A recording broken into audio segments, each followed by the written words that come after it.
அன்பு நண்பர்களே, அனைவருக்கும் வணக்கம். ஒவ்வொரு ராசி கட்டத்திலும் சந்திரன் நின்றால் என்ன பலன் என்பதை பார்த்து கொண்டிருக்கின்றோம். அந்த வகையில் இன்று 12ஆம் இடத்தில் சந்திரன் நின்றால் என்ன பலன் என்பதை பார்ப்போம். ஜாதகத்தில் 12ஆம் இடம் என்பது மறைவு ஸ்தானம், அயன சயன போகஸ்தானம் மற்றும் விரயஸ்தானம் என்று அழைக்கப்படுகிறது. அங்கே மனோகாரகன் சந்திரன் அமரும்போது ஏற்படும் பலன்களை பற்றி இந்த வீடியோவில் நாம் விரிவாக பார்ப்போம். 12இல் சந்திரன் இருப்பவர்கள் ஒரு தனி உலகத்தையே வாழ்வார்கள் என்று சொல்லலாம். இவர்களது ஆழ்மனம் எப்போதும் எதையாவது சிந்தித்து கொண்டே இருக்கும்.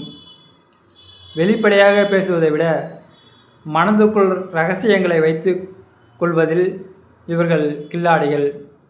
இவர்களுக்கு தூக்கம் என்பது மிகப்பெரிய வரப்பிரசாதமாகும். ஆனால் அதே சமயம் தூக்கத்தில் விசித்திரமான கனவுகளும் எதிர்காலத்தை கணிக்கும் உள் உணர்வுகளும் இவர்களுக்கு இயற்கையாகவே அமையும்.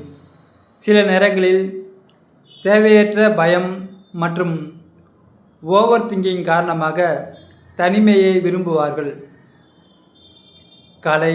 கலைநயம் மிக்கவர்கள் என்பதால் எழுத்து, கவிதை அல்லது ஆன்மீக துறையில் இவர்களால் முத்திரை பதிக்க முடியும்.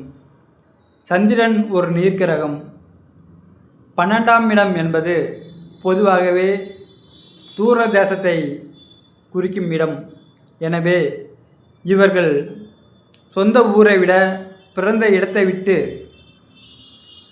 தள்ளி இருக்கும் வெளியூர்களிலோ அல்லது கடல் கடந்த வெளிநாடுகளில்தான் அதிர்ஷ்டம் பிரகாசிக்கும்.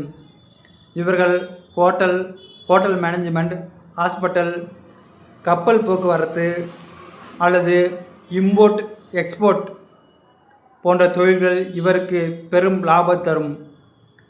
12இல் சந்திரன் இருப்பவர்கள் அடிக்கடி பயணம் செய்வதையே விரும்புவார்கள்.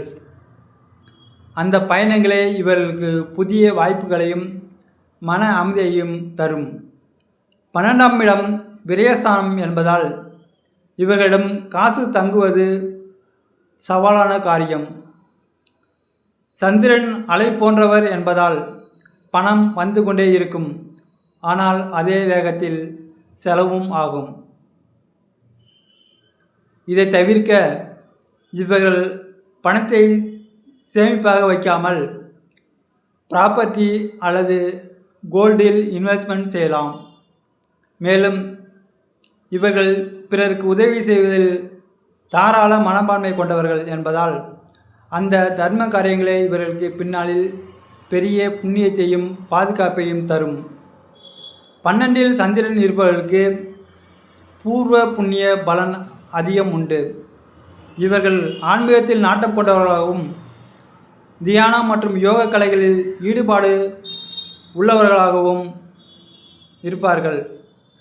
இந்த அமைப்பால் ஏற்படும் எதிர்மறை விளைவுகளை நீக்க இவர்கள் திங்கட்கிழமைகளில் சிவபெருமானுக்கு பால் அபிஷேகம் செய்வது நல்லது.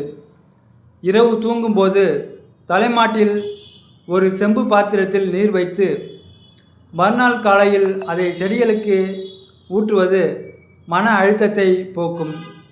ஆதரவற்ற முதியோர்களுக்கு தயிர் சாதம் அல்லது வெள்ளை நிற ஆடைகளை தானமாக வழங்குவது உங்களது விரயங்களை சுப விரயங்களாக மாற்றித்தரும்.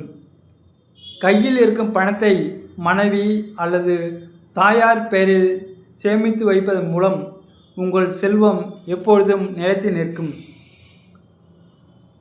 நண்பர்களே, இந்த வீடியோ உங்களுக்கு பிடித்திருந்தால் உங்கள் நண்பர்களுக்கும் உங்கள் உறவினருக்கும் ஷேர் செய்யுங்கள்.